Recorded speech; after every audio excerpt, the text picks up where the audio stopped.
Ndewo ụmụntakịrị, ana m anabata unu na Igbo Kids TV. Daalụ nke ukwuu maka isonye taa. Taa ga-abụkwa ụbọchị ọṅụ na mmụta. Anyị ga-amụta asụsụ Igbo, anyị ga-ekwurịta okwu, anyị ga-amụkwa ihe ọhụrụ taa. Ka anyị bido. Igbo kids, come and learn with me. Igbo words and culture too, fun for you and me.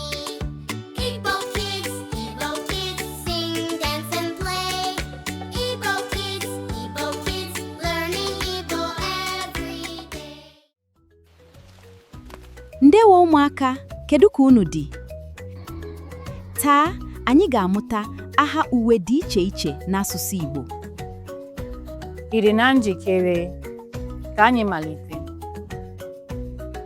Nke m bụ uwe elu. Lee foto a. Nke a bụ uwe elu. Sịnụ uwe elu. Nke abụọ, uwe ogologo. Nke a bụ uwe ogologo. Sịnụ uwe ogologo. Nke atọ, uwe nwanyị. Nke a bụ uwe nwanyị. Sịnụ uwe nwanyị.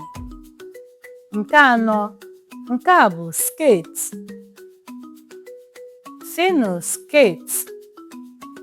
Nke ise, akwa. Nke a bụ akwa. Sịnụ akwa. Nke isii, akpụkpọ ụkwụ. Akpụkpọ ụkwụ.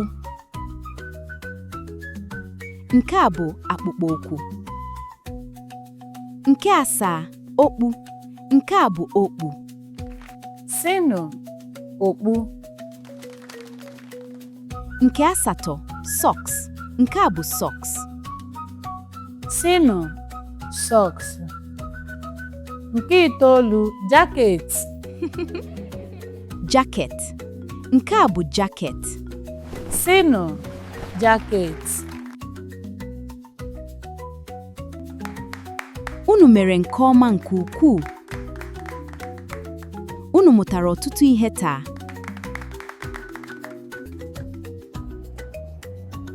Like ma subscribe ka ịmụkwuo Igbo. Ka ọ dị, anyị ga-ahụkwa ọzọ.